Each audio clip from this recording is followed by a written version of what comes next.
Hi, everybody. Thanks for tuning in to ALD No Limits. I'm Christy. And I'm Ken. Our guests this episode are Terry and Sydney. Welcome to ALD No Limits.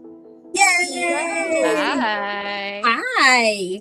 We are thrilled to have you here today, both of you. And for our viewers, you are in for a treat. We are here with two powerhouse women who are powerhouses and badasses in their own right. And we're just so excited to talk to you this afternoon. So, Sydney, aka Maxine, why don't you go first and tell us a little bit about yourself and a little bit about your life outside of ALD? Sure. Hello, everyone. My name is Sydney. My new last name is Luke. I just got married, but formerly Smerzel. Congratulations. Thank you. Some of you may know me better as WWE superstar Maxine Dupree. So I get to have a super fun life outside of the chaos. I get to travel the world with a job I love, and it is the absolute biggest blessing. I have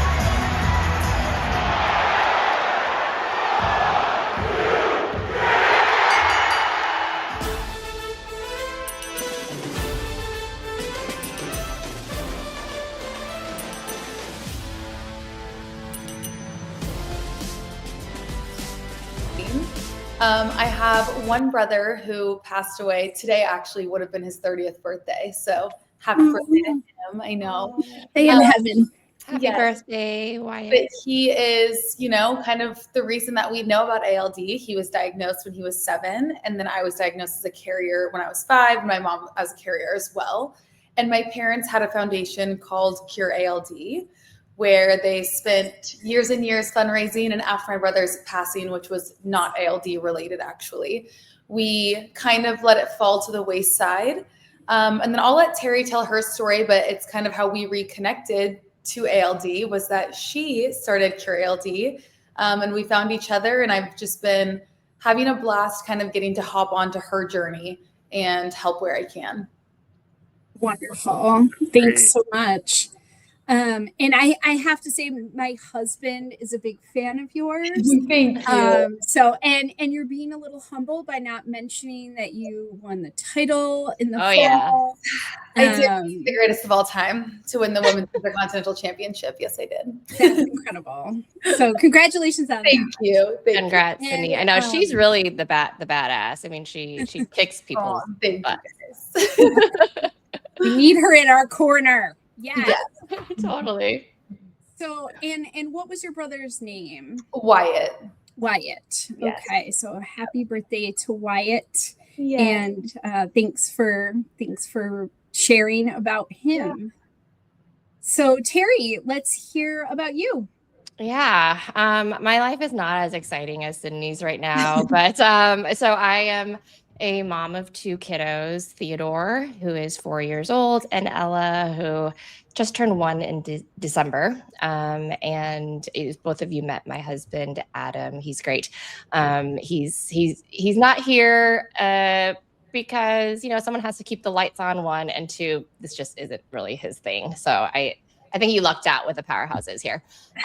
We are currently living in the Pacific Northwest in Camas, Washington. And before living here, I actually grew up here, but we were living down in the San Francisco Bay Area. So I still have just like a wonderful network in the Bay Area that I really love. So we try to get there whenever we can. That's the extent of our travel, I think, is to California to visit friends, and that's it. But not traveling the world like Sydney. When I'm not working on ALD stuff, I do work. Sometimes it's hard to remember that I do have like a professional life outside of this, but I do have my own consulting practice, and it's mainly around helping companies with organizational and workplace effectiveness. I usually have to explain what that means because it's not like super fun or interesting to a lot of people, but thinking about like how you work and the places that you work in, I get to help organizations really help enable employees to have better work experience and have more engagement and connection with their colleagues in the workplace. So I do, and especially important right now because of hybrid work and a lot of return to office initiatives. Oh, yeah. So it's been fun working with companies that have kind of different but similar-ish problems. So it doesn't get too boring having different projects going on. So yeah. Yeah, you're solving some huge problems. It sounds. I like solving problems, which is I think why Cure ALD was something that we really wanted to start, was because I am gravitated towards fixing and trying to solve things, and I can't just sit around and wait. So that is really our story of why we wanted to start Cure ALD, was because we really wanted a dedicated focus on research and not just any research towards a cure or preventive treatments, right? So I think that's where we're laser focused on a very specific area of the disease. And when Adam and I first started, we said, look, like there are a couple things that are really important to us. One is making sure that we vet the research to make sure that it was impactful research and scientifically sound, and could really further the treatment and cure. And then also, I think the other thing was, we wanted collective action. We thought that bringing families together and giving them a platform to fundraise and donate and give super great, easy to use tools and toolkits was really important, especially because, we had the same journey where I think for a while we were just like trying to research, trying to understand everything that was going on.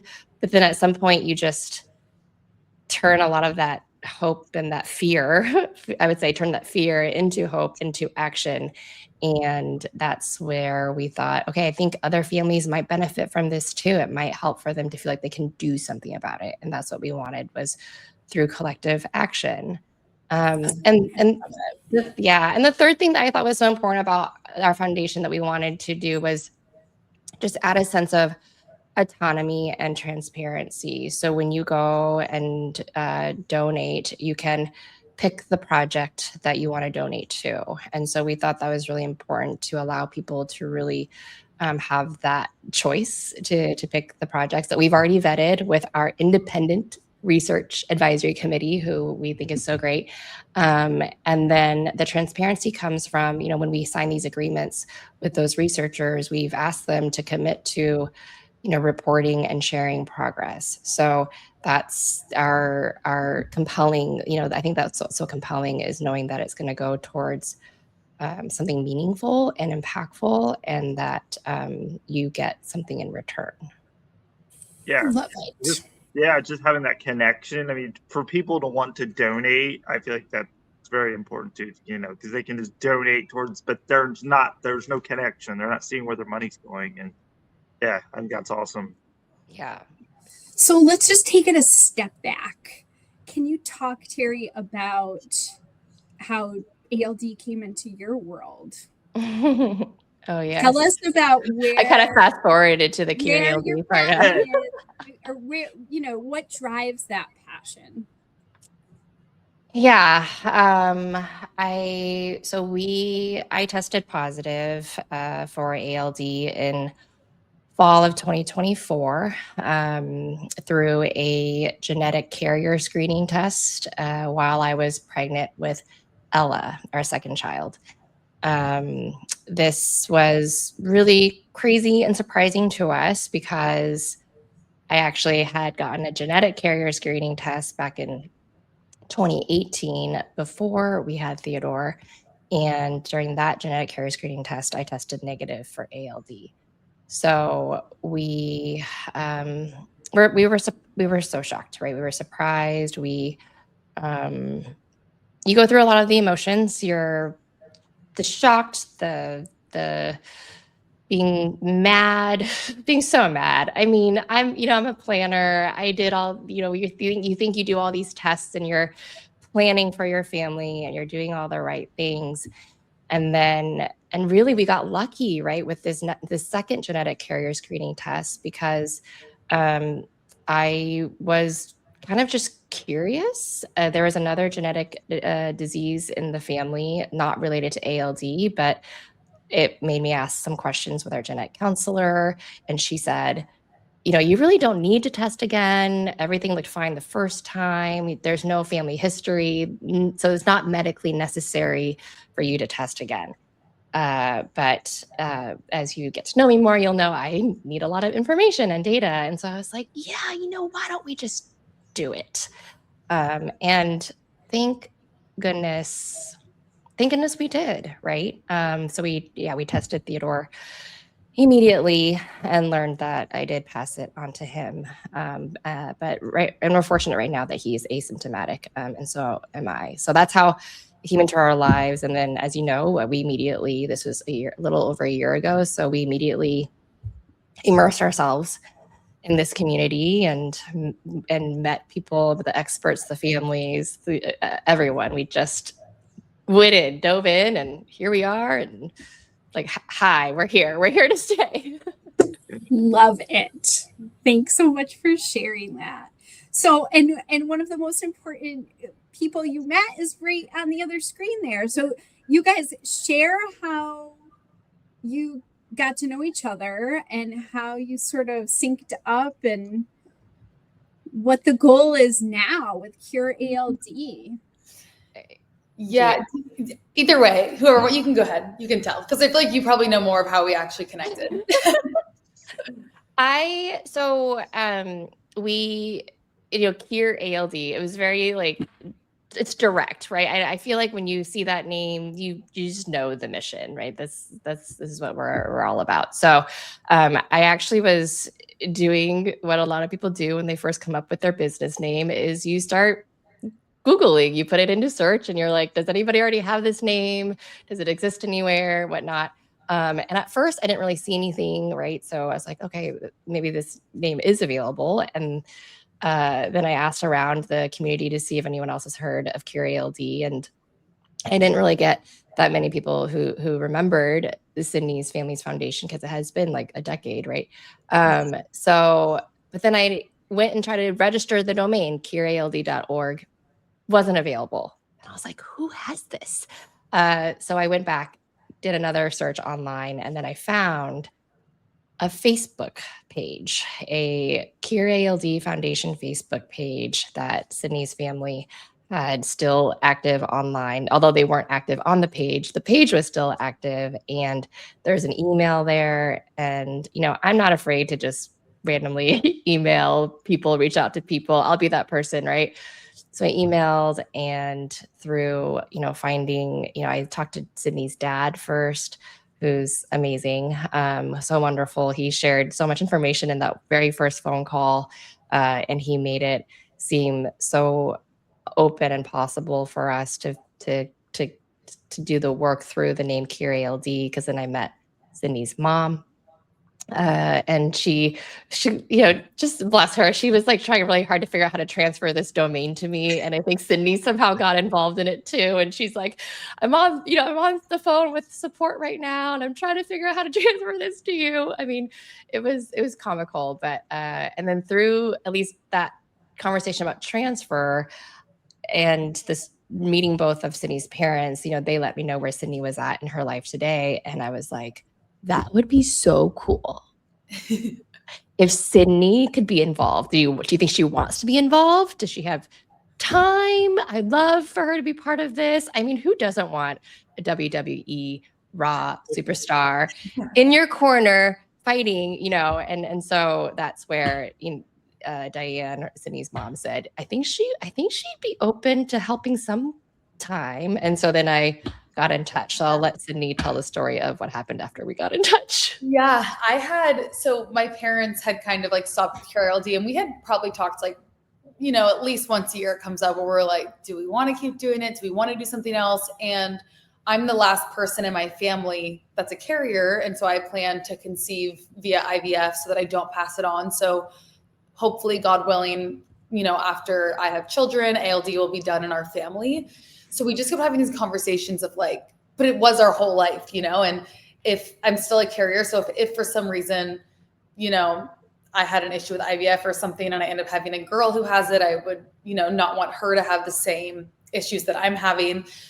But in the same breath, like my schedule is so crazy that I was like, I actually don't have the ability to do it well in any sense right now.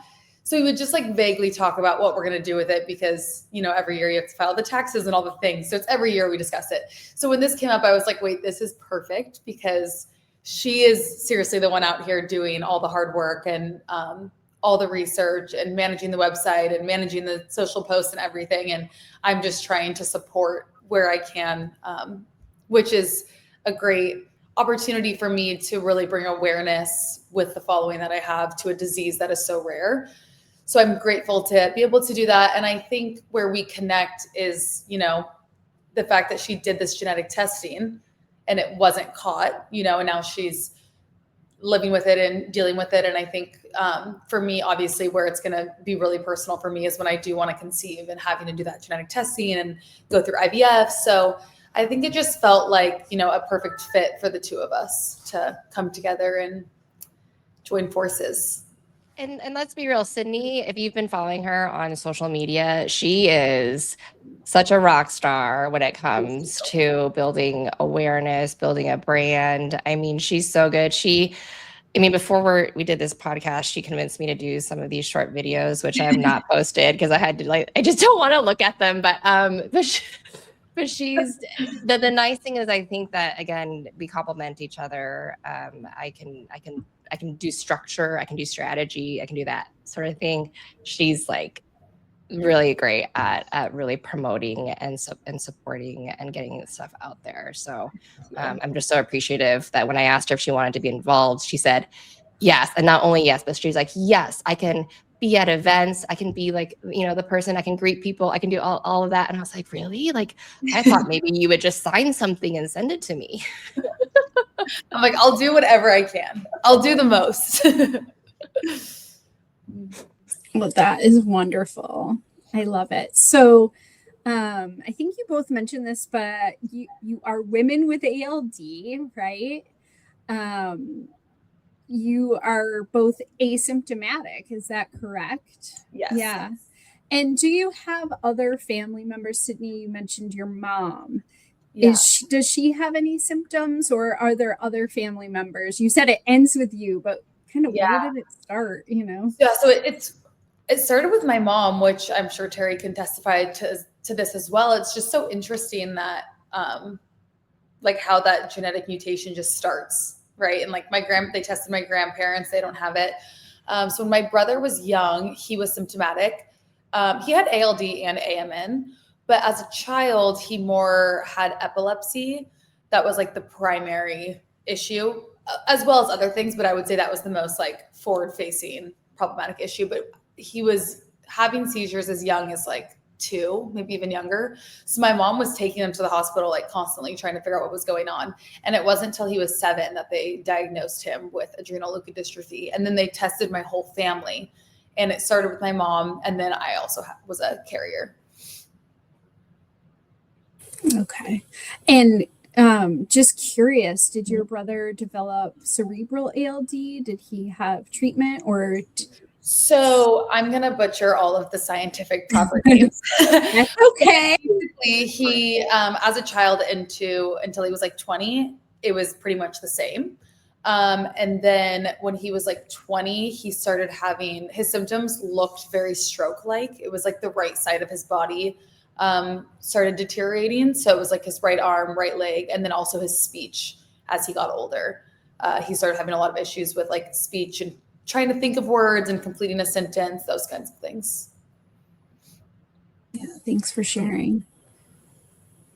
And Terry, for you, do you have other family members who are affected by ALD besides your children? Yeah, children. My son. We tested my mom. She didn't have it. So once we tested her, we knew she's part of a really big family. So that like helped alleviate some stress for a lot of family members when she tested negative for it. So we thought maybe my dad. Unfortunately, we don't have the greatest relationship, so I don't know if he does have it or not. But we have tried to reach out to get him to test. But I think for that, we just know that that doesn't change the course for us and what we need to do to manage our situation and my son's situation. So yeah. Yeah, The the mom and the son, just the mom and the son, has been a repetitive thing so far of all the people we've interviewed. And I was actually speaking to another man and his family, and it was the exact same. He's like 40s, in his 40s, but it's just him and his mom. There's nobody else. And he's like, well, maybe it's not so rare. I'm like, I don't know. I'm like, we're kind of exposing it on this podcast, but Right. Yeah. So Terry, when your daughter was born, did she come up on newborn screening, or is she free of ALD? We think she's free of ALD, right? So we did the newborn screening, and it shows that it's negative. So we'll wait to further, confirm with a genetic test when she's older, if she wants to. I think it matters most. The recommendation was before reproduction, right? If she wants to have family, kids, then she can test then. But for right now, we think Ella does not have ALD. Awesome. All right, let's go back to Cure ALD, right? Can you talk a little bit? Okay, when did you launch Cure ALD? And what are your goals look like? Obviously, you talked about research and the different projects that people can donate to and move forward. But what's most important right now? What is the number one goal? Yeah, most important right now, to sleep more. No, it's I think that was the idea of Cure ALD started last year, and so I would say it took some time to do all the paperwork. So really, I don't think we officially launched until this last. Get the domain name. You had to get. Had to yes. get the domain name. Yeah. Yeah, I did a little bit of searching there. I was so happy when we were able to get it. But so the launch, I feel like officially was this last month in February with Rare Disease Month. I feel like we got some good traction with, I made my birthday, which is February 1st, sort of a deadline for getting our birthday fundraising toolkits done, the website, at least like in a good spot to launch. And, we're still always tweaking the website. That's just me. I'm always like, I really don't like how that looks.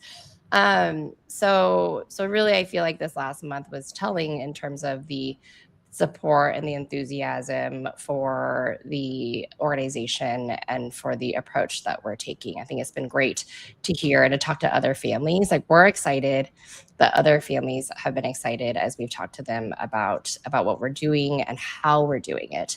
I think is really wonderful. Our goals for the year, it's to, I think we are trying to figure out, at least right now, our signature event, right? Like, we know we're going to do and rely on and engage families to do a lot of the peer-to-peer fundraising throughout the year. So we hope people take us up on that and jump in and fundraise on their own terms, which we really want to help support.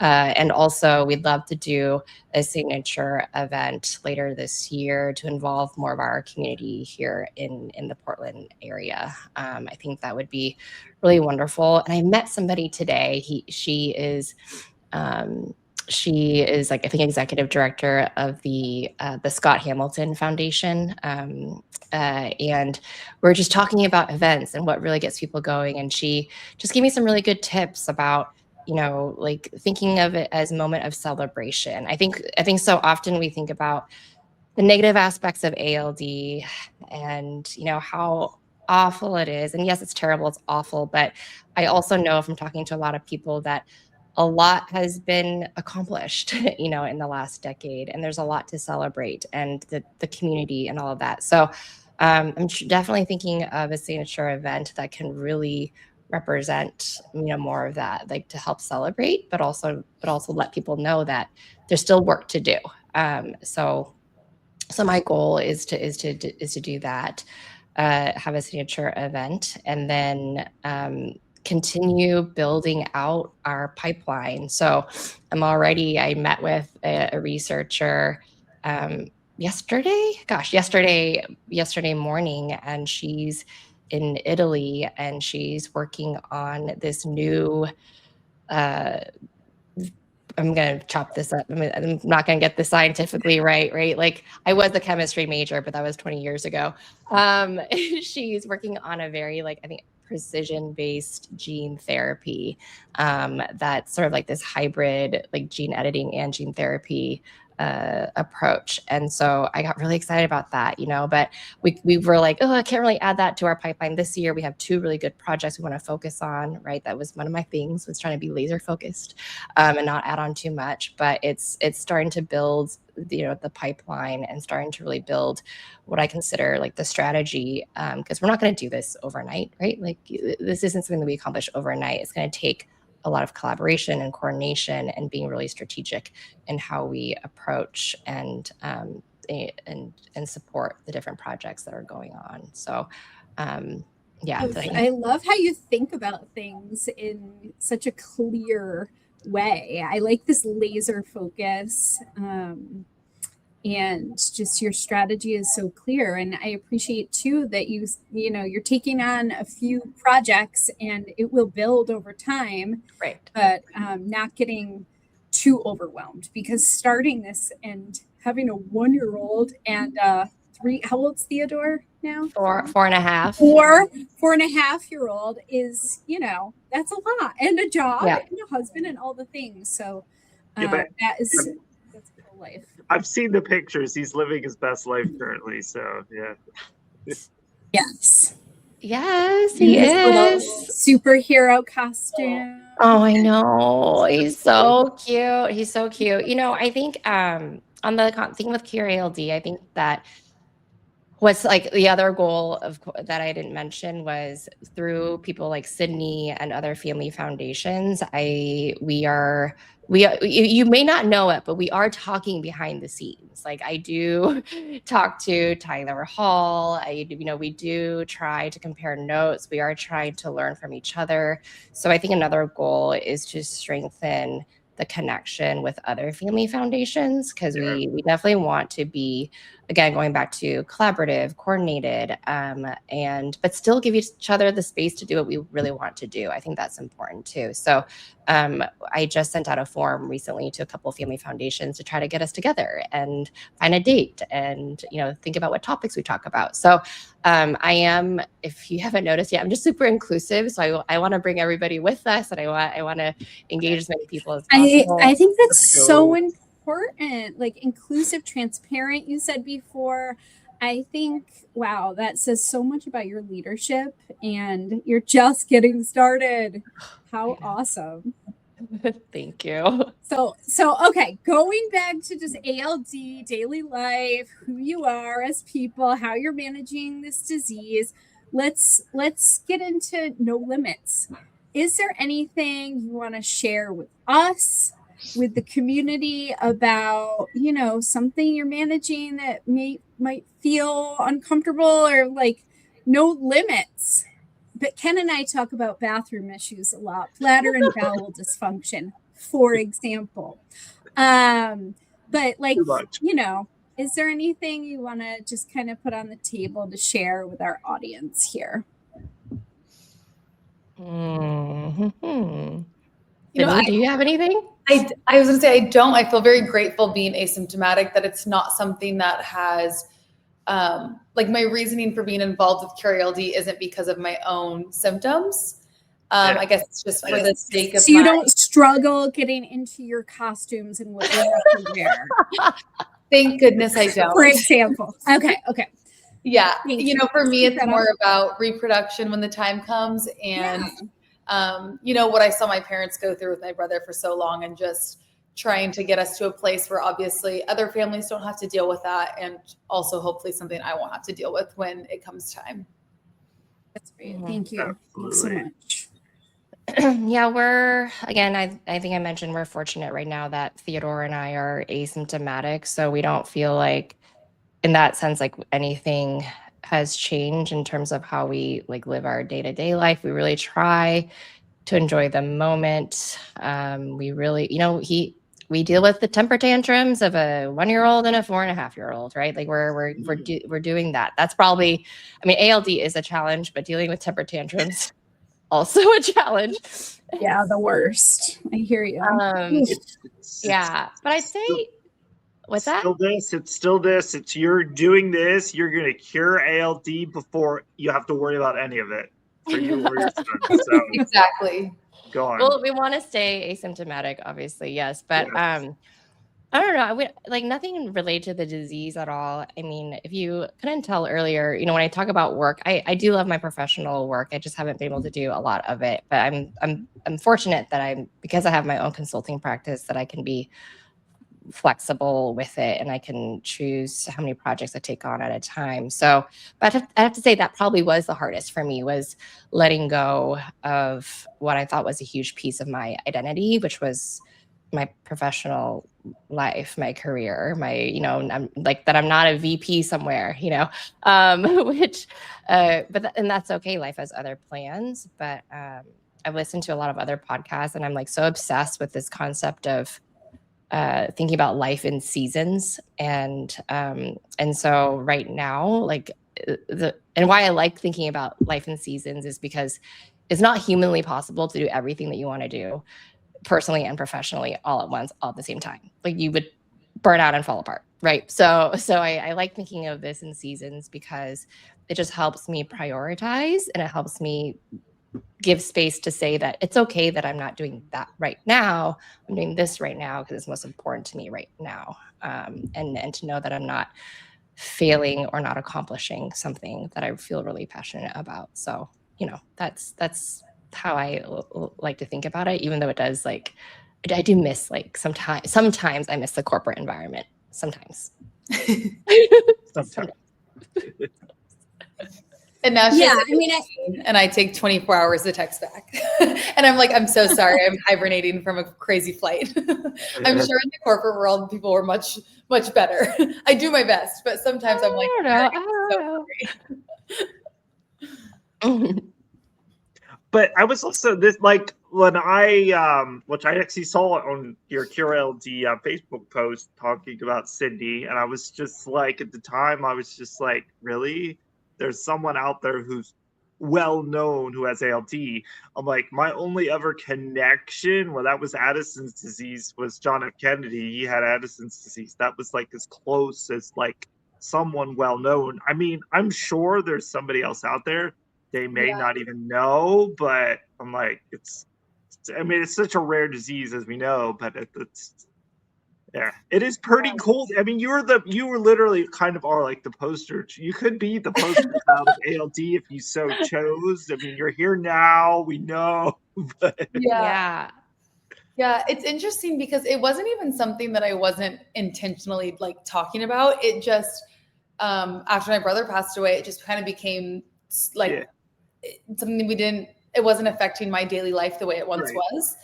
But I think it's, everything in God's timing. And I think there's a reason that me and Terry connected, and there's a reason that I get to share the story now and add more awareness. So whatever that may be. Absolutely.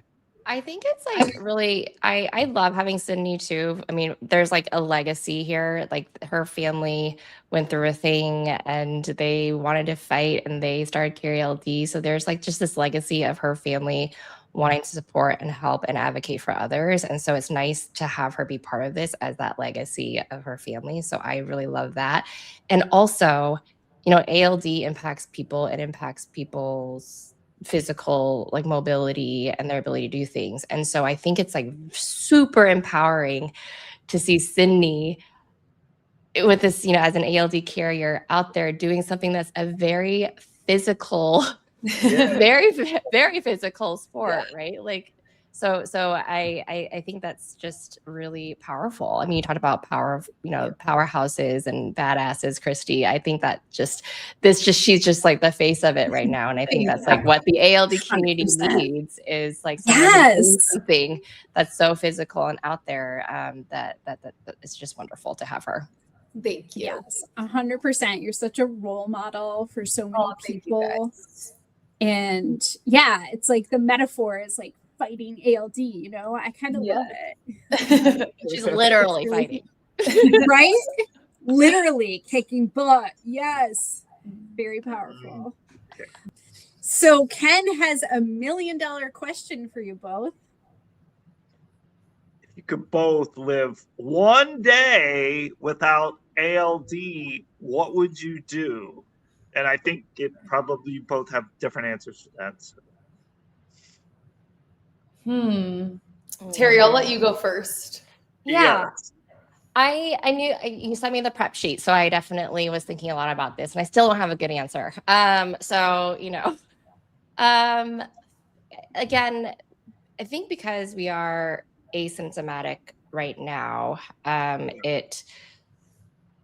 other than having the dark cloud of ALD and the potential of symptoms hanging out over our heads, I feel like we are fortunate that we have been moving through our lives as healthy individuals, happy, and making the most out of every opportunity, right? So but with that said, I think it'd be really nice to fill my brain with other things. I mean, I think that the amount of time, if I could put the amount of time that I think about ALD on a pie chart, it's probably like a giant portion of the pie chart right now. So filling my brain with other things. And I don't know, I was thinking like hosting more gatherings and parties, bringing more people together, not to fight ALD, but to like just hang out and drink some champagne and eat cheese and charcuterie is really nice. I'm obsessed with everything French in Paris, so that's why I was like champagne and cheese and charcuterie. Yeah, that could be at your event. I mean, really. I know we're talking about life without ALD, but hey, just get some champagne. We still like champagne. I I'd probably work a little more, and probably I'd stop worrying so much. I think naturally as parents we do worry a lot, but especially about our children. But maybe I'd stop worrying so much about my son's future and just try to live a little more. But yeah. Yeah, I think for me, similarly being asymptomatic, it doesn't affect my day-to-day life, thank goodness. I feel very grateful for that. And I think now that my brother's not here and he's not having symptoms, again, like I said, it's just not something that is affecting us directly. And I feel I enjoy being a part of Carry LD, so I don't think that that's not what I would change necessarily. I guess like for me, the only thing that like is kind of looming, I guess, would be how I'm going to conceive, which is not on my current planner. So still a no to that at the moment, but I guess that I would conceive naturally down the road when that time comes. But aside from that, and me and Terry actually talked about this before the podcast, it's also such a beautiful thing that we have genetic testing. So I'm like, would I conceive naturally or would I still be testing just to make sure that there's nothing else and doing IVF? I don't know. But I think that's the only thing that really comes to mind that would shift as I guess that worry of making sure that I don't pass it on to my children since I have not had kids yet. Yeah, that makes sense. Great answers. Definitely. Yeah. Great answers. And for those tuning in, kind of newly diagnosed or sort of, on this path of thinking about IVF or parenthood, what advice might you give to folks? Oh my goodness. I don't know if I'm in a position to be giving any advice. I feel like I'll leave that one to Terry because I think that I'm still just, I don't have enough knowledge to be totally honest. And I've been really lucky that I've been able to be in a place of ignorance is bliss. But obviously with this disease, it can be very aggressive and very quick. And, I did see that with my brother. So I think Terry probably has a lot more knowledge on those beginning steps of genetics and IVF. Yeah.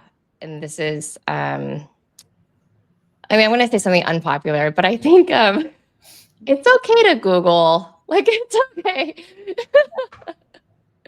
I think, and I say that because I think that really, when I think about this disease, it's just very complex. And so just like with anything else, I think that you just want to get as much information as possible. So yeah, you go down the Google route, but just like with anything else, I think treat that information as just a piece of information and know that there are experts. There are, the ALD experts. There are the Keiths, the Troys, the Florians that you can, talk to and that you can actually meet when you go to these conferences, right? So I think that I think just being able to say, look, this is a complex disease. You're not going to know everything all at once. To, take a breath. Don't burn out. I can tell you right now, there is no magic pill right now. So this is a journey, right? This is a journey. We have to pace ourselves. And whoever's listening and watching, you are the strongest advocate for yourself and your family. So, as you're getting information about the disease, about treatments, about the symptoms, it's okay to trust your gut. It's okay to want other opinions. Like I said, it's okay to Google, but it's okay to take in all this information and to trust yourself and to make the decisions for your family. Like there's no one person that's going to tell you exactly what to do all the time. So I think that's something that I really want to make sure that every family knows is, again, it's a journey. There's no perfect playbook.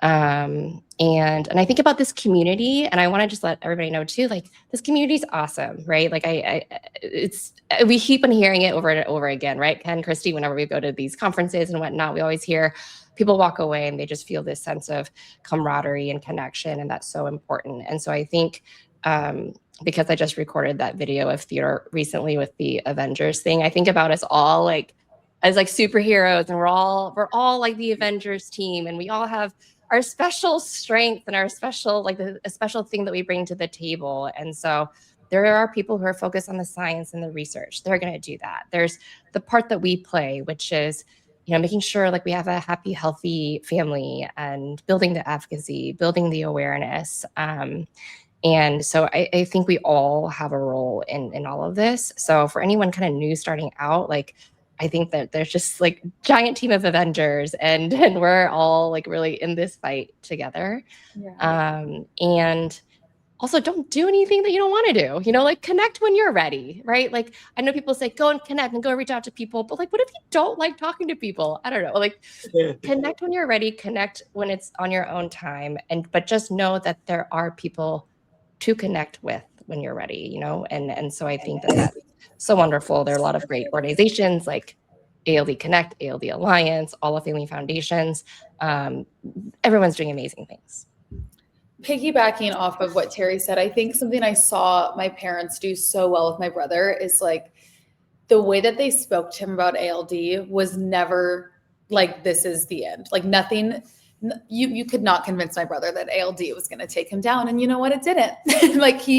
He had so much joy and hope and did so much with his life and was a competitive gymnast and went to University of Washington for gymnastics. And I think the way my parents spoke to him about it gave him such a strong mental stance against it that you couldn't tell him nothing about ALD. And I think that for him and his personality was very powerful. So I think that's another thing where it can feel all consuming, because at times it is, but I think we also have the power to stay in that place of hope and research and one foot in front of the other every day. I love that you're saying that, because I think, I always have to resist the urge to just want to solve everything overnight about all things in life, not just ALD, right? It's not humanly possible to fix everything. So to me, it's always okay, chill. But going back to the talking to your kids about ALD, I think I'd say that's one of something that's been a little more challenging for me lately. Not that it's been hard to talk to Theodore about it, but it's that he's starting to understand that I gave him ALD, I passed it on to him. But I mean, I'll go back, but like we've talked about this before. I think when our first episode when I talked to Christy, I'm like, was there mom guilt? And that every time Yeah. I said that, yes, that's a big thing, which totally I get it. Yeah, I figuring out how to talk to him about it, especially when he's realizing that I pass it on to him. It's obviously I know that he's not being mean when he says things like, you gave this to me. It's the mom guilt is real, but when he says, you gave this to me, it's your fault, or I don't want to be around you because I don't want ALD. It's hard. It's hard, and I have to admit I haven't totally found my way through it, but we are anchored in our values, right? Of just being honest, being compassionate, and talking it out. So when he says those things, obviously I don't fly off the wall, and I don't like react, but we try to talk through it, and we try to be, evidence-based and factual and calm through it. But and like 2 seconds later, he's the one that's like asking me for 1,000 hugs. So he's right. The nature of children, right? But Terry, Sydney, let me remind you all, right, that those of us with ALD are really good looking, really funny, smarter than other people, right? And more talented and gifted than other people. I mean, we have so many other things that we are passing on to our children than this silly little mutated ABCD1 gene, right? Like you've passed so many other amazing things onto your son that outweigh the ALD. So just a reminder to all of us. Yeah, so it's such a great point. I know. And those are the things you have to remind yourself, especially as that these comments and these things will come up, and especially around MRI time, especially around, time, like getting blood tests and whatnot, right? Like the question of why do I have to do this, and why don't other kids have to do this as much? And, so it's definitely a learning experience. Like I have to say, as you're trying to teach your kids about this, you're also learning about yourself and how to teach and how to cope. 100%. Yes. It's just it's like a humbling experience, and it's a sense of growth and like humility and all of that, all wrapped into this like messy thing. It's not perfect. Yeah, not perfect, but we're all learning, right? I say the next time he says to you, like, I want to not be near you because you're of ALD or something, I say, you know why you're so darn cute? You know who you got that from? Me, me. I pass your cuteness on to you, okay? Yeah. Adam too. Adam's pretty good looking. I was just saying, why doesn't Adam get any credit? Well, leave Adam out of it. Adam gets some credit here. Maybe a little, but you get the most credit, right? Yeah. Well, thanks so much for having this conversation with us today. It's so inspiring to me personally, and the two of you are such rock stars and doing incredible work with Cure ALD. Can't wait to see where this organization goes and how we can support you. Yeah, thank you. Thanks for inviting us. It was really fun to talk to you. Thanks for having us. Yeah. Sydney, Maxine, we're going to be looking out for you too and see what new things you will accomplish on the WWE circuit. So thank you. We're thrilled for that. And to all of our viewers, thanks so much for tuning in. If you haven't subscribed yet, please do, and like and share with others. Thank you.